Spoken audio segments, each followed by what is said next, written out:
Hey guys, I just wanted to bring you a video on my Wehrmacht Heer collection. I have a few SS odds and ends here and there, but I mean it's all the same. It's mainly German military stuff. I don't really collect any political items, but anyways, first item is reproduction Reichskriegsfahne. You can see I've aged it myself, just to kind of give it that worn, authentic look that I really like and look for in a lot of my authentic reproduction items. The interesting thing about these flags was that they were carried by German soldiers and sometimes put on the backs of panzer tanks, motorcycles, Kubelwagens, you know, any type of vehicle to signify to Luftwaffe troops that it was indeed a German vehicle and or column and they would not be fired upon. So that's that. Next item is my reproduction M42 Unteroffizier tunic, or Feldbluse, from Hessian Antique. You may notice that the insignia is removed. I'm currently in the process of revamping my insignia. I took off my reproduction M42 at Breast Adler and generically at Wurlitzen, and I'm waiting in the mail for an original M43 breast eagle from At the Front and a pair of original generic late Wurlitzen that I got from a reenactor who's getting out of the hobby and just had my eye on him, and I've always been looking for a pair of late war original Litzen. Anyways, the cap is custom made M43 Italian wool cap from SM Wholesale out of California. Medals are from Kelly's Militaria. Got the Infantry Sturmabzeichen und der Verwundenabzeichen. Infantry Assault Badge was awarded to troops who participated in, I'm not sure the number of infantry assaults you had to complete before you were awarded this medal, but essentially it was for assaulting an enemy position via infantry, combined infantry, whatever, assault. It's infantry assault. This kind of speaks for itself. The Verwundenabzeichen in black. This came out in 1939. It was the lowest class of wound badge you can get. Next, the ones above that are in silver and gold, and those are for more serious injuries. This is for, like, you know, if you caught some shrapnel or bullet grazed you, what have you. This is a DAC Afrika Korps belt from Kelly's Militaria. It's not the best quality web belt, but you know it does its job. Like the German Feldgrau colors, the webbing varied. You know, the webbing color varied. This is a reproduction steel buckle, and that's my Unteroffizier Feldbluse that I use for reenacting. Next item is the M42 Stahlhelm. This actually is an original Stahlhelm that has been refurbished by 1944 Militaria. They do a really great job with refurbishing their helmets. Reproduction European-made liner. I took some brown leather dye to give it this aged look. I really enjoy the aged look on most of my repros, like I said. I got this idea just from looking at original helmets, and the liners are really salty, and they have this dark brown color to them. I use this helmet for reenacting, so I wrote my name in it, my name and rank, which is another thing they did back then. This helmet came out in 1942. It's a later war variant. You can tell because you see this edge right here. Normally, on the earlier helmets, the model 1940 and 1935, they would roll the steel over the helmet. But as you can see on this one, it is flared out. They didn't take the time to roll the steel just because they wanted to get helmets cranked out for the guys in the field. So that's that.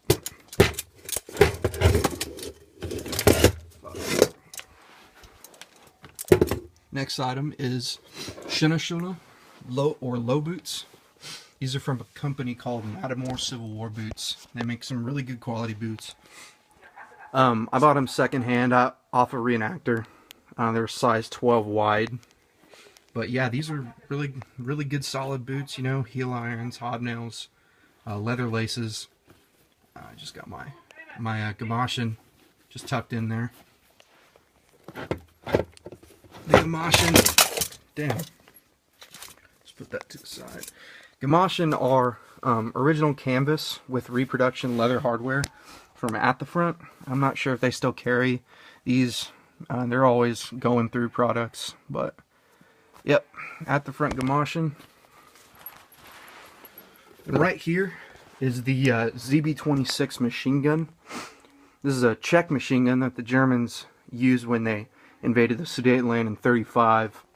It shoots an 8mm round, which is the same round that the German small arms MGs and 98K shot.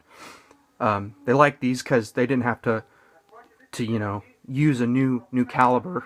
They could just use their 9mm or 8mm they already had, and throw them in these things. The problem is these things were used to the Czech rounds, so they could be a little bit shorter, a little bit fatter, or skinnier. And so when the Germans put their German-made rounds in it, they maybe didn't chamber as well. So this weapon was prone to jamming. These were used by rear echelon security forces, and you'll see them in a few photos of frontline SS troops, but they were mainly given to like just kind of second-rate infantry units in the Wehrmacht. I mean, they were used early war by the Totenkampf in the invasion of France, you'll see, but after that they just kind of tapered off and were given to those rear echelon guys. But this is actually an airsoft replica. It's not the real thing, but it's authentic wooden stock. It's all steel, so it's a good display piece. Moving on to up here, we have a collection of German personal items. Right there, rolling papers, Feldpost letters, sold book. Open it up here.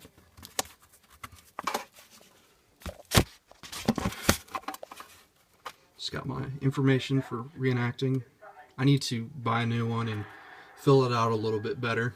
This is kind of a little farby, you know, if you look at the details. Original cigarette case, Coca-Cola tin.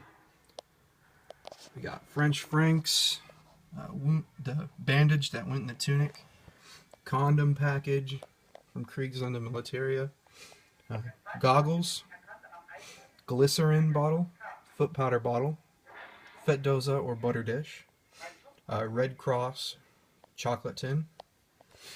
This is a Deutsche Soldaten Liederbuch, which is a songbook. Another condom, pinup. This right here is the model 1935 Stahlhelm. This is a reproduction from Hessian Antique. As you can see, this is a double decal helmet with the National Eagle on the left side and the German tricolor on the right side. The tricolor was scratched out pretty early on because rumor had it that snipers were able to see it and kind of just made the German troops sitting ducks, and so they scratched it out. But they would leave the National Eagle on the left side. Some helmets you see both scratched out. Some helmets you don't see any decal applied at all. And then some of them have just the eagle. And then some have the eagle on both sides, but those are pretty rare. As I said before, the earlier helmets were made or had rolled steel on the edges. Let's see if the light can pick it up a little bit. Yeah, just a little bit there,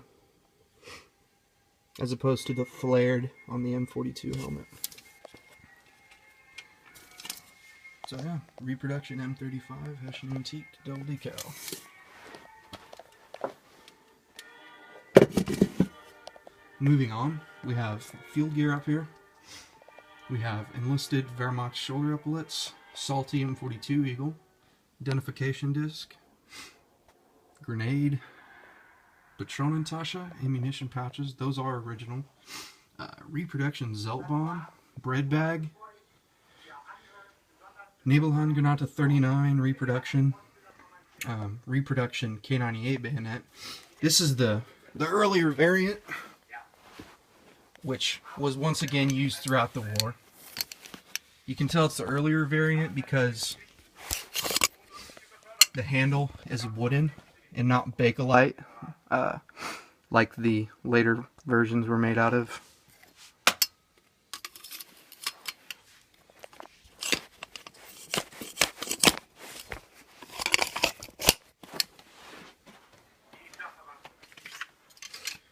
We have two reproduction Feldflasche, or canteens. Got your torch right there. That is a post-war torch, but is like literally identical to the wartime ones.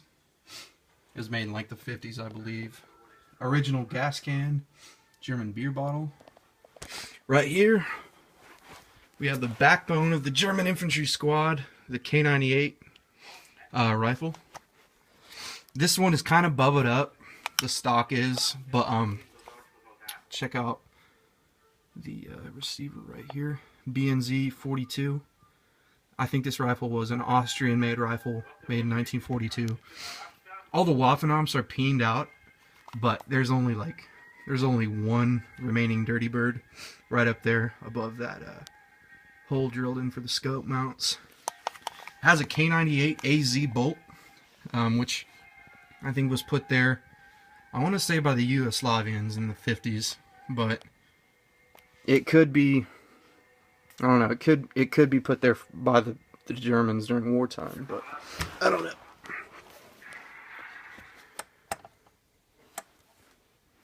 Got a collection of SS cuff titles in a TK patch up there. Just some various wartime posters. One for infantry. Infantry King of the Services, I think it says. You got this one, I think it's talking about, it's bolstering the civilian war effort, just telling them to work more, pretty much. We got the enemy sees your light, make it dark, just an advertisement for keeping your lights off during nighttime, so the fucking British won't see the positions as well. Right here we have a M36 walking out uniform. Reproduction Skirmutz. It's been aged, and a new chin strap has been put on there by Cyrus Lee with Soldaten FHQ. We got pre-war shoulder boards, Iron Cross second class ribbon, DRL sports badge in bronze, and an original aluminum pebbled buckle. More studio photos. Up here we have a picture that I actually did myself of just a random German conf group. Right here is a picture of Unteroffizier Gunther Bartsch. He bears the same last name as myself. I'm putting together a shadow box for him. It's kind of in its infancy stages right now. He was awarded the Knight's Cross, Iron Cross second class, Ostfront campaign medal, frozen meat medal, just a bunch of awards. So it's going to kind of take some time to buy those and put them together for a shadow box, but I'll make an updated video once I get them all. So yeah, that's my German military collection thus far. Thanks for watching.